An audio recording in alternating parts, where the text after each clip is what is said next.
강원감사 이형욱이 하늘을 올려다봤다. 아직도 떠 있었다. 오전 10시부터 4시간째. 큰 호리병 같은 물체가 하늘에서 움직이고 있었다. 천천히, 그러나 분명하게. 지금 어디입니까? 부하가 떨리는 목소리로 물었다. 양양상공입니다. 이형욱이 대답했다. 그리고 바로 그때 그것이 쪼개졌다. 둘로. 하나는 동남쪽으로 날아갔다. 하나는 제자리에 멈춰섰다.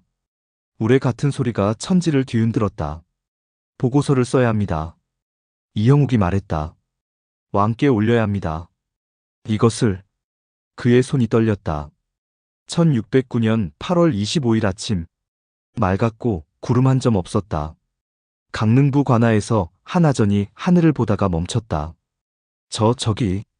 서쪽 하늘에 무언가 나타나기 시작했다. 아침 햇살 속에서. 처음엔 작았다. 점 같았다.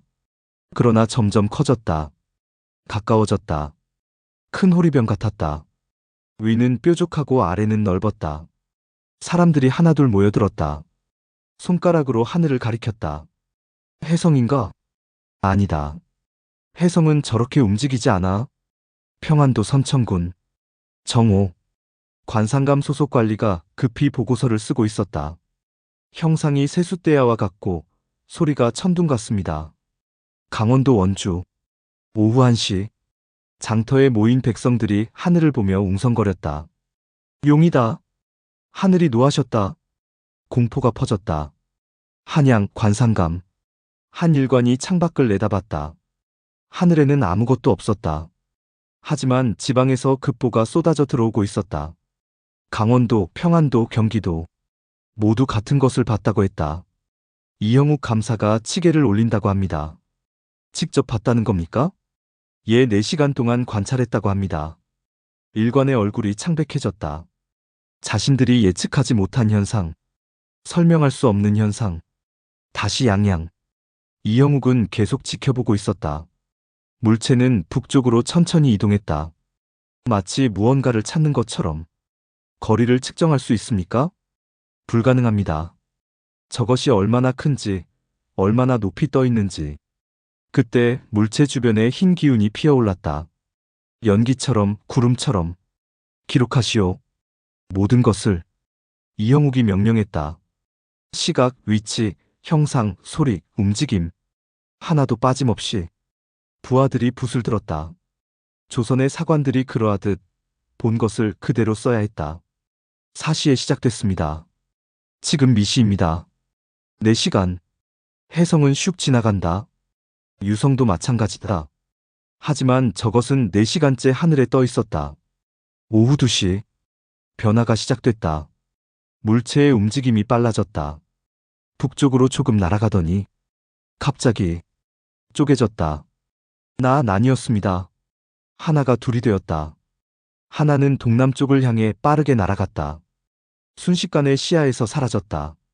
다른 하나는 제자리에 멈춰섰다. 공중에 떠서. 그리고 그 순간 우레 같은 소리. 쿠움.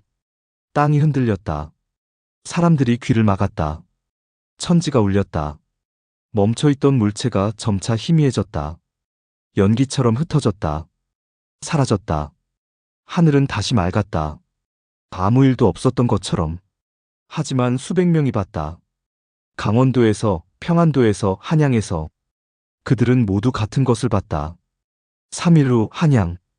광해군 앞에 이형욱의 치계가 놓였다. 강릉부에서는 8월 25일 4시에 해가 환하고 맑았는데 갑자기 어떤 물건이 하늘에 나타나 작은 소리를 냈습니다. 광해군이 보고서를 읽었다. 형체는 큰 호리병과 같은데 위는 뾰족하고 아래는 컸으며. 믿을 수 있는 보고입니까? 예, 전하. 강원감사가 직접 목격했습니다. 다른 곳에서도? 평안도, 원주, 춘천에서도 같은 보고가 올라왔습니다. 침묵. 사관, 기록하라. 예, 전하. 사관이 붓을 들었다. 광해군 일기 20권에 그날의 기록이 남았다. 지금까지는 상상이 섞인 이야기였습니다. 하지만 기록은 진짜입니다. 조선왕 조실록 광해군 일기 20권, 광해, 1년 9월 25일. 강원감사 이형욱이 왕에게 올린 보고서가 그대로 실려 있습니다. 1609년 8월 25일 오전 9시부터 오후 3시까지 6시간 동안 강원도, 평안도, 경기도 일대에서 동시 목격됐습니다. 큰 호리병, 세숫대야, 큰 동이. 묘사는 달랐지만 핵심은 같았습니다. 하늘에 뭔가 있었다. 움직였다. 소리를 냈다. 현대 천문학자들의 분석은 유성? 불가능합니다. 유성은 수초 만에 지나갑니다. 해성? 해성이라면 전 세계에서 관측됐어야 합니다. 하지만 다른 나라 기록은 없습니다. 운석? 6시간 동안 떠 있을 수 없습니다. 그렇다면 무엇이었을까요? 조선왕 조실록에는 이런 기록이 100건 넘게 있습니다. 세종 7년, 1425년. 붉은 기운이 하늘을 뒤덮고 큰 별이 땅으로 떨어짐. 명종 12년, 1557년. 해성 같으나 움직임이 매우 빠르고 소리가 천둥 같음. 숙종 37년, 1711년. 하늘 위에 한 물건이 위로 뾰족하고 아래는 넓었으며 동쪽에서 서쪽으로 흘러갔다. 조선시대 사람들도 해성과 유성을 알고 있었습니다. 관상감은 천문 전문 기관이었습니다. 그들이 구분할 수 없었던 것, 설명할 수 없었던 것들을 기록했습니다. 1609년 그날, 이형욱이 마지막 점을 찍었을 때 그는 알았을까요? 400년 후에도 사람들이 이 기록을 읽고 고개를 갸우뚱할 것이라는 걸. 조선왕 조실록은 유네스코 세계기록유산입니다. 거짓을 쓸 수 없었던 기록, 왕도 볼 수 없었던 사초, 목숨을 걸고 쓴 진실. 그 안에 100건이 넘는 미확인 비행물체가 기록되어 있습니다. 드라마 별에서 온 그대를 기억하시나요? 그 모티브가 바로 1609년 이 기록이었습니다. 지금도 서울대 규장각에 광해군 일기가 보관되어 있습니다. 이형욱의 보고서와 함께 당신은 어떻게 생각하시나요? 400년 전 그날 하늘에 무엇이 있었을까요? 팩트와 추리 사이 상상문고였습니다.